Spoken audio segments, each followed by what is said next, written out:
ছাত্ৰ শ্ৰীমন্ত শঙ্কৰদেব নাম অমৃত সন্ধানী ক্ষেত্ৰত প্ৰবিষ্ট হৈ থকা আমাৰ সবাৰ পৰম পূজ্য পূৰ্ণশ্ৰী শইকীয়াবাদ আৰু পৰিষ্কাৰক আমাৰ শিমিৰে বাপুকে মুক্ত কৰি সমস্তজন শিক্ষাত্মাৰ শ্ৰীচৰণলৈ পোৱাৰ ভক্তি প্ৰয়াস আৰম্ভ কৰিছোঁ। আমাৰ সহভাগী আপোনাক কৃপা কৰিব আৰু আপোনাৰ খবৰ মহান আছে। আমি আজ্ঞাপক সন্মান জনাই আজ্ঞাভাগী পালনৰ কাৰণে আগবঢ়া হৈছে। কৃষ্ণ মহাদেৱ মহাদেৱ কৃষ্ণ হৰি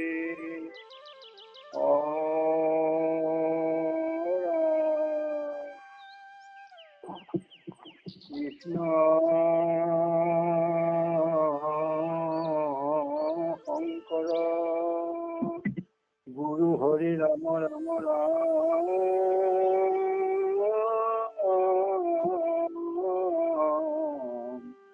হৰি ৰাম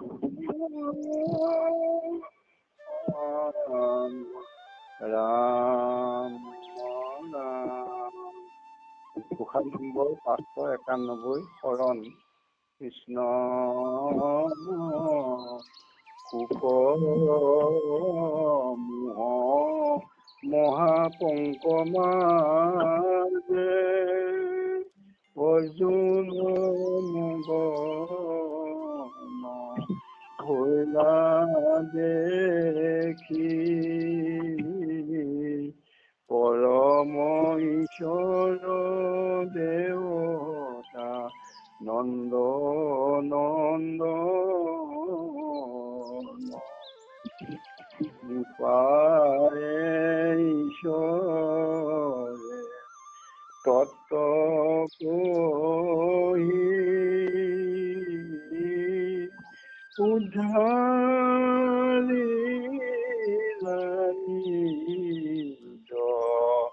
ভকতক হেন ঈশ্বৰৰ চৰণে লৈলো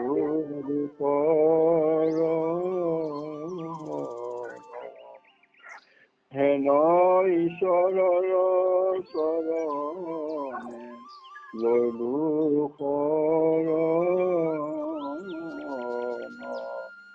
কৃষ্ণ কৃষ্ণ কৃষ্ণ কৃষ্ণ হেৰি ডেকা বা মই এইজনা ব্যাখ্যাটো আৰু মই কৰি থৈ যাওঁ।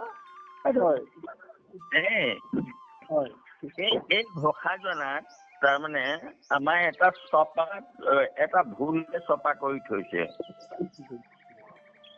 শোক মোহ মহাপংক মাৰ্গে অৰ্জুন মগন ভৈলা দেখি পৰম ঈশ্বৰ দৈৱকী নন্দ নন্দন হ'ব লাগে।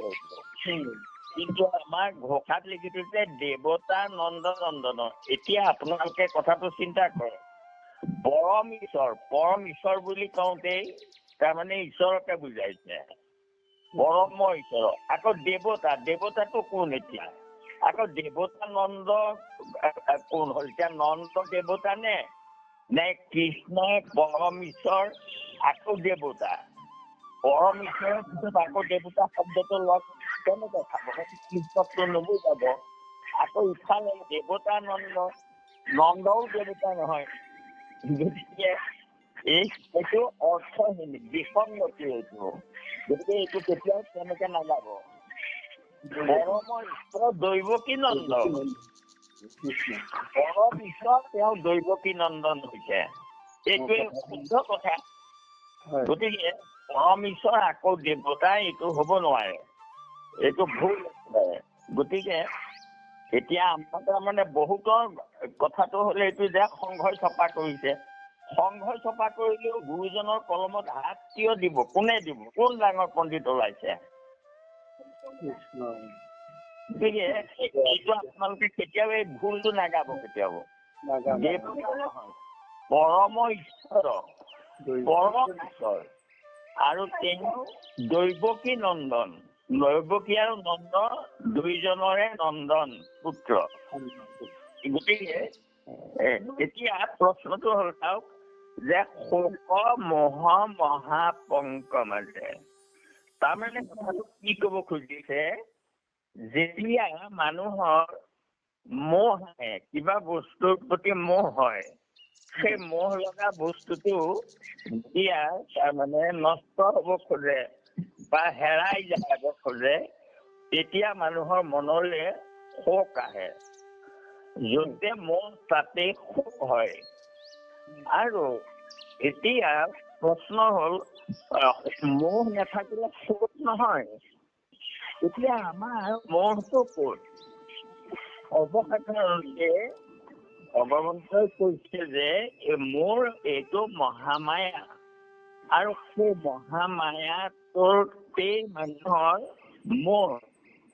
মোহগ্ৰস্ত হয় মানুহ মায়াক লৈ মায়াটো কি মায়াটো অবস্তুকো দেখা হয় বস্তুকো আৱৰি বস্তুটো ঢাকি থয় অবস্তুটো দেখুৱাই সেইটোৱেই মোৰ মায়া তাৰমানে অবস্তুটোৰে আমাৰ দেহটো নিৰ্মাণ কৰা হৈছে মায়াৰে পঞ্চভৌতিক দেহটো আমাৰ তৈয়াৰ কৰিছে সেইটোকে মায়া কয় মায়াটো উপাদান কাৰণ আমাৰ দেহ গঠন কৰা আৰু সেই উপাদান কাৰণটোলৈ পঞ্চ তত্ত্বাত ভৱেদ সৃষ্টি পঞ্চভূতৰ পৰা সৃষ্টি হয় আৰু সেই সৃষ্টিবোৰ আমি দেখো পঞ্চভৌতিক দেহবোৰ আমি দেখো কিন্তু তাৰ ভিতৰত থকা প্ৰাণটো আমি নেদেখো সেইকাৰণে কৈছে বস্তুকো দেখা হয় আমি দেহটো দেখো প্ৰাণটো নেদেখো আত্মাক নেদেখো আমাৰ মোহটো ক'ত হয়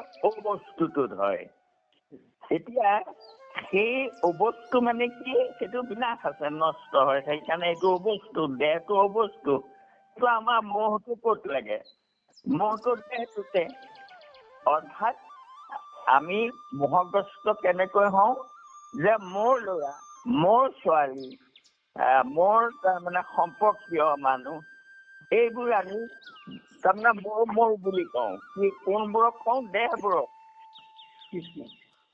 কেলে মোৰ বুলি মই কেনেকৈ চিনি পাওঁ কাৰণ মোৰ ল'ৰাটো পৃথিৱীৰ কোনো ল'ৰাৰ লগত নিমিলে চেহেৰাটো নিমিলে পঞ্চভৌতিক দেহটো মোৰ মানুহগৰাকীৰ চেহেৰাটো পৃথিৱীৰ কোনো মহিলাৰ লগত নিমিলে সেইকাৰণে মই তাৰমানে নিৰ্দিষ্ট এটা দেহত মোৰ মোহটো থাকে এইগৰাকীহে মোৰ মানুহ মই মোৰ মানুহগৰাকীৰ সুখৰ কাৰণে আন মহিলাৰ দুখ হলেও মই সেইটোলৈ মন নকৰো মোৰ গৰাকী সুখত ৰাখিবলৈ মই চেষ্টা কৰিম তেনেকৈ মোৰ ল'ৰা কিহত চিনি পাইছা কাৰণ মোৰ ল'ৰাটো পৃথিৱীৰ কোনো ল'ৰাৰ লগত নিমিলে গতিকে এইটো মোৰ আৰু গতিকে সেই মোৰ বুলি ভবাটোতে মোৰ মোহটো লাগি গ'ল গতিকে মোৰ ল'ৰাটোৱে দুখ পালে মই দুখ পাওঁ মোৰ ল'ৰাটো নষ্ট অকস্মাত হানি হলে মই কান্দিম আনে নাকান্দে গতিকে এতিয়া আমাক কি ক'লে কথাটো চাব পৰমাৰ্থটো হ'ল য'তে মোহ থাকে তাতে সুখ হয় তাৰমানে এই অৰ্জুনৰ পৰিস্থিতিটো এইটো কেলে হ'ল অৰ্জুনতো আগতে বহুত মানুহ মাৰিলে খাদ্যাভ্যাস কৰিবলৈ যাওঁতে অনেক জীৱ জন্তু জুইত পেলাই মাৰি হাঁহিলে কাটি জুইত পেলাই দিয়ে তেতিয়া তেওঁ মোহটো কেলে নালাগিলে কিয় নাকান্দিলে সেইদিনা কান্দি কিমান মোৰ মাৰিলে কিমান গন্ধৰ্বৰ পৰা ধৰি আপোনাৰ ৰাক্ষস মানুহ কিমানক মাৰিলে সেইদিনা তেওঁতো কাহানিও হাঁহিছিলেহে মূৰবোৰ কাটি মানুহৰ আৰু এইফালে কুৰুক্ষেত্ৰৰ যুদ্ধত তাৰমানে তেওঁ প্ৰতিজ্ঞা কৰি গৈছে যে মই মাৰিমেই চবকে মাৰিম দুষ্কৃতিক নাশ কৰিম সংস্কৃতি প্ৰতিষ্ঠা কৰিম কিন্তু যুদ্ধক্ষেত্ৰ গৈ পোৱাৰ লগে লগে কি হ'ল তেওঁ যেতিয়া আপোন মুখবোৰ দেখিলে এই সোপা আপোন মানুহ গতিকে সম্পৰ্ক নথকাবোৰ দেখাহেঁতেন তেতিয়া মোহ নালাগে তেতিয়া তেওঁ সেইবোৰক তত্ত্ব জ্ঞান কৰি তাৰমানে চবকে মাৰি দিলে কিন্তু যেতিয়া দেখিলে এই সোপা আপোন মানুহ মুখবোৰ চিনাকি গতিকে তেতিয়া তেওঁ মোক লাগি গ'ল মই এই আপোন মানুহবোৰ কেনেকে মাৰিম আৰু এই মোহটো লগাৰ কাৰণে যুদ্ধ কৰিবলৈ শপত খাই যোৱা মানুহজনে যুদ্ধ ক্ষেত্ৰত গৈ পেলাই পাই তাত যুদ্ধ নকৰো বুলি তাৰমানে তেওঁ ধেনুখন পেলাই দিব খুজিলে যে মই যুদ্ধ নকৰো কেলে নকৰা দৃষ্টিমান ছজন শব্দ আহি গ'ল চাওক ছজন মানে আপোন মানুহ সেই আপোন মানুহবোৰে অন্যায় কৰক নীতি কৰক মোৰ ল'ৰাটোৱে দুষ্কৃতি কৰক দুৰ্নীতি কৰক তথাপিতো মই তাৰমানে মোৰ বুলিয়ে ভাবি পেলাই মই দোষ বনাই দেখো কিন্তু অন্য সম্পৰ্ক নথকা এটাই যদি অকণমানো দোষ কৰে সেইটোক আমি তাৰমানে বেছি দোষী সজাবলৈহে চেষ্টা কৰোঁ নিজৰটো বচাবলৈ চেষ্টা কৰোঁ গতিকে এইটো কিয় হয় মোহৰ কাৰণে হয় আৰু গতিকে এতিয়া সেই অৰ্জুনৰ মোহটো লাগিলে অৰ্জুনে নিজে কৈয়ে দিছে আৰু দৃষ্টিমান ছজনাৰ কৃষ্ণ মই এই ছজন সকল আত্মীয় সকলক দেখিলো চিনি পালো পিতৃনথ পিতামহান আচাৰ্যান মাতুলান পুত্ৰান ভাতৃপুত্ৰান পৌত্ৰান সখিন তথা শ্বশুৰান সুহৃদ শৈৱ এইবোৰ গোটেইবোৰ সম্পৰ্কীয় মানুহ এইবোৰ দেখাৰ পিছতে মোহ লাগি গ'ল মই আপোন মানুহবোৰক কেনেকে মাৰিম আৰু মাৰি পেলাই তেওঁ তেতিয়া ক'লে যে দৃষ্টিমান ছজনান মই আপোন মানুহবোৰ দেখি শব্দটো ওলাইয়ে গ'ল মুখৰ পৰা তাৰমানে গন্ধৰ্বকে আদি কৰি এই আগতে যিমানৰ মানুহৰ লগত যুদ্ধ কৰিলে সেইবোৰ তাৰ সম্পৰ্কীয় নহয় কাৰণে ছজন নহয় কাৰণে মোহ নাই গতিকে এই ছজন সকলক দেখি মোৰ গাটো ৰাইজাই কৰিছে মুখত শুকাই গৈছে আৰু তাৰমানে কঁপি থকা গাটোৰ নোমবোৰ থিয় হৈ গৈছে মই এওঁলোকক তাৰমানে মাৰিব নোৱাৰো আৰু নেলাগে মই সন্যাসীয়েই হ'ম গতিকে মই এইবোৰ মানুহবোৰ নেমাৰো এই বুলি তেওঁ কান্দি পেলাই হেৰি কৰিলে আৰু তেতিয়া ভগৱন্ত কৃষ্ণই তেওঁ তাৰমানে হেৰি দিবলগীয়া হ'ল ক'বলগীয়া হ'ল যে অৰ্জুন তুমি অসাৰ কথা আত্মাৰ মৃত্যু নাই আত্মাক কোনেও মাৰিব নোৱাৰে আৰু তুমি মাৰিবও নোৱাৰা মইহে মৰাম মই থকালৈকে তুমি ধেনুখন মাৰিব পাৰিবা কাৰ মাৰিব পাৰিবা মই তোমাৰ দেহটো এৰি দিয়াৰ পিছত তুমিতো কৰিব নোৱাৰা গতিকে তুমি এইবোৰ চব ঈশ্বৰৰ ইচ্ছা বুলি ভাবি তুমি তোমাৰ কৰ্তব্য কৰি গৈ থাকা তোমাৰ এই ধেনুখন দুষ্কৃতি নাশ কৰি সংস্কৃতি প্ৰতিষ্ঠা কৰিবৰ কাৰণে গতিকে তুমি ভাবি লোৱা তুমি এই মোহগ্ৰস্ত নহবা চোৱাচোন গুৰু ত্যাগ কৰিলা বিৰোচনেৰ নন্দন বিৰোচনৰ পিতেক বলিয়ে গুৰু ত্যাগ কৰিলে তেওঁৰ পাপ হোৱা নাই কেলে তেওঁ দুষ্কৃতিৰ পক্ষত আছিলে তেওঁ আৰু ভাই ত্যাগ কৰিলে ৰাক্ষস বিভীষণে নিজৰ পুত্ৰ ভাতৃ সকলোকে এৰি থৈ আহিলে কেলে দুষ্কৃতিৰ পক্ষত থিয় হৈ আছিলে প্ৰহ্লাদে কৰিলে ত্যাগ আপোনাৰ পিতা প্ৰহ্লাদে নিজৰ বাপেকক এৰিলে ভগৱন্তৰ ঘৰতে তেজিলে নিজৰ মাতা ঘৰতে মাতৃ এৰিলে গোপী সবে স্বামী ত্যাগ ভাগৱতে শুনি সৰ্বদেৱ ত্যাগ কৰিলা ভিগুৱাদী মুনি গতিকে তুমি তোমাৰ এই আপোন বুলি ভবা মানুহবোৰক ত্যাগ কৰিলে আৰু সেইবোৰ দুষ্কৃতি তোমাৰ পিতাইও যদি দুষ্কৃতি কৰিছে পিতৃ পিতা মহান সম্বন্ধী বান্ধৱান নিহান্নাত শ্ৰমৰে স্বধৰ্ময়ে বস্ত্ৰ তোমাৰ দেউতাই যদি ভুল কৰিছে সমাজৰ কল্যাণ কৰিছে তেতিয়া তোমাৰ দেউতাকো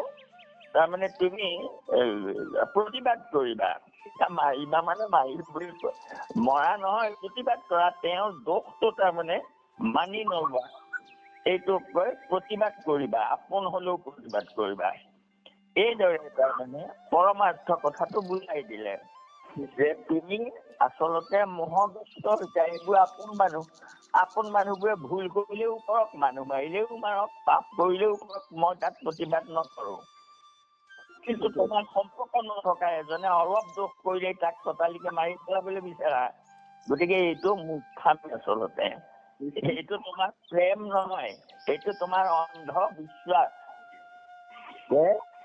গতিকে তুমি কাকো মাৰিব নোৱাৰা, মই মৰাম এই জ্ঞান লোৱা আৰু মুঠ শৰণ লোৱা মামিকম চৰণং ব্ৰজ, ময়ে সকলো কৰাইছো। এই ভাগটো ল'লে তোমাৰ কৰ্মবন্ধ নহয়, অৰ্থাৎ তুমি কৰা কামটোত মই তাৰমানে ঈশ্বৰে কৰাই আছে, সেই ভাৱত তুমি কৰি গৈ থাকা। গতিকে এই বুলি ভাবি অৰ্জুনক আত্মজ্ঞান প্ৰাপ্ত হ'ল অৰ্জুন। আৰু তেতিয়া অৰ্জুনৰ মোহটো গুচিলে, গুচাৰ পিছত তেওঁ আকৌ সেই যুদ্ধলে ধেনুখন তুলি দিলে। তাৰমানে অৰ্থটো হ'ল এইটো যে দুষ্কৃতি যিয়ে কৰক লাগে, পিতৃ হওক, পিতামহ হওক, সম্বন্ধী হওক, যিয়ে হওক, দুষ্কৃতিৰ বিৰুদ্ধে আমি সমাজে মাতিব লাগে। যিসকল মানুহ সঁচাকৈয়ে পুণ্যৱান, যিসকল মানুহ সাধু সন্ত, সেইসকলে দুষ্কৃতিকাৰী মানুহক কেতিয়াও সমৰ্থন নকৰে। দুষ্কৃতিক চকু মুদি সমৰ্থন কৰি থকা মানুহবোৰ পাপী আচলতে। তেওঁলোকে দেখিছে যে বেয়া কাম এইটো কৰি আছে, কিন্তু তথাপিতো আকৌ বেয়া পাব, মোক বেয়া পাব, বেয়া পালে কিবা পদ্ধতি নাপাম, কিবা কৰিম, এনেকুৱা স্বাৰ্থত মানুহবোৰে কিছে দুষ্কৃতিৰ সমৰ্থন কৰি থাকে। সেই মানুহবোৰ সমানে পাপী। কিন্তু এই কথাটো মনত ৰাখিব লাগে। আমি তাৰমানে দুষ্কৃতি দুৰ্নীতি আমি মানিবই নালাগে, কোনোবাই কৰিছে তাত প্ৰতিবাদ কৰিবই লাগে। শিৱই তাৰমানে পাৰ্বতীক কৈছিলে যে যদি ভকত হয়, পাৰ্বতীয়ে ক'লে ধৃতৰাষ্ট্ৰ যদি হেৰিয়ে ভকত হয় তেতিয়া আপোনাৰ দুখটো কেলে দেখিলে, সেইটোৱে কৈছিলে পাৰ্বতীয়ে। আৰু তেতিয়া শিৱই কৈছিলে কৃষ্ণৰ একান্ত ভক্ত যিজন হয়, কৃষিত একো দোষ দেখি নপাৰয়, হওক ইন্দ্ৰ চন্দ্ৰ বায়ু অথ দিবাকৰ, দোষ দেখি এখনে মাতৰা যথোত্তৰ। ভক্তে দুৰ্নীতি দেখিলে, দুষ্কৃতি দেখিলে বেয়াটো বেয়া বুলি কবই, ভয় নকৰে কাকো। মোক বেয়া পাব, মোক কিবা হেৰি কৰিব, এই কথাটো কেতিয়াও তাৰমানে ভকতে নাভাবে। সেইটো নিস্বাৰ্থ নহয়, সমাজৰ স্বাৰ্থৰ কাৰণে, জগতৰ মংগলৰ কাৰণে। যিটো অনীতি, দুৰ্নীতি, দুষ্কৃতি, সেইবোৰ তাৰমানে কৰাবোৰ যিমান পাপী, সেই দেখি পেলাই মাত নমতাবোৰ সিমানেই পাপী। গতিকে সেইকাৰণে এই কথাটো মনত ৰাখিব। অৰ্জুনৰ মোহভংগ হ'ল আৰু তেওঁ বুজি পালে যে দুষ্কৃতিয়ে মইতো একো কৰিবই নোৱাৰো, মোক ঈশ্বৰে কৰাব। এই বুলি ভাবি অৰ্জুনে কৃষ্ণত শৰণ ললে, আৰু শৰণ লৈয়ে ধেনুখন লৈয়ে তেওঁ মোহগ্ৰস্ত হৈ যিবোৰ কাম নকৰো বুলি ভাবিছিলে সেইবোৰ চব কৰি পেলালে, অৰ্থাৎ দুষ্কৃতিত বিনাশ কৰিলে, সংস্কৃতি প্ৰতিষ্ঠা কৰিলে। গতিকে আমাৰ ভকতৰ কথা সেইটোৱে, অকল নিজে তাৰমানে মই উদ্ধাৰ হৈ গুচি যাম, তেতিয়া যোগী আৰু মোৰ মাজত কোনো পাৰ্থক্য নাথাকে।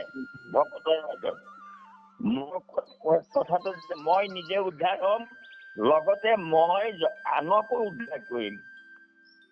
মই কোনোবাই দুৰ্নীতি কৰিছে সেইটো লগত নাযাবা বুলি মই ভকতক কমেই, ক'ব লাগিব। কাৰণ মোৰ সেইটো দায়িত্ব, সমাজখনকো তাৰমানে বুজোৱাটো, দেখুৱাই দিয়াটো, বেয়া কথাটো দেখুৱাই দি ভালতে অনাটো প্ৰত্যেক ভকতৰে কৰ্তব্য বুলি ভাবো মই দেই।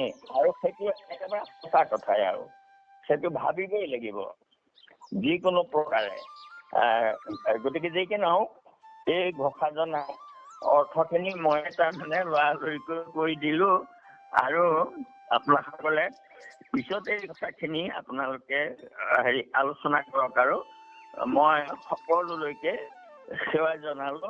মই তাৰমানে গাড়ী আহি আছেই, মই তাৰমানে এতিয়া কিবা এটা মুখত লৈ আৰু আজৰি হৈ মোক যাবলৈ ওলালো। কৃষ্ণ সমাজলৈকে মোক সেৱা জনালো। আৰু এইকণ কবলৈ যাওঁতেও মোৰ যদি কোনোবাখিনি অপৰাধ হৈছে, সেই অপৰাধটো মই তাৰমানে দুষ্কৃতিৰ বিৰুদ্ধে মাত মাতিলে যদি কিবা অপৰাধো হয়, সেইটোলৈও মই ভয় নকৰো।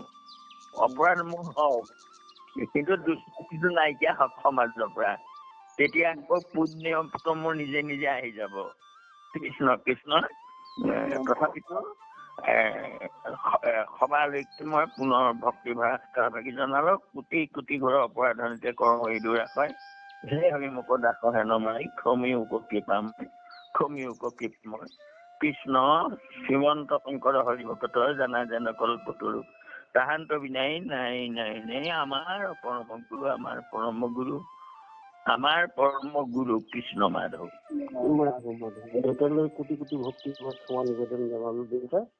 আৰু আজি আপুনি যি অনুষ্ঠানলৈ আগবাঢ়িছে, ভগৱন্তৰ যেন প্ৰতিখনতে দেউতাক সকলো দিশৰ পৰা আগবঢ়াই নিদিয়ে আমি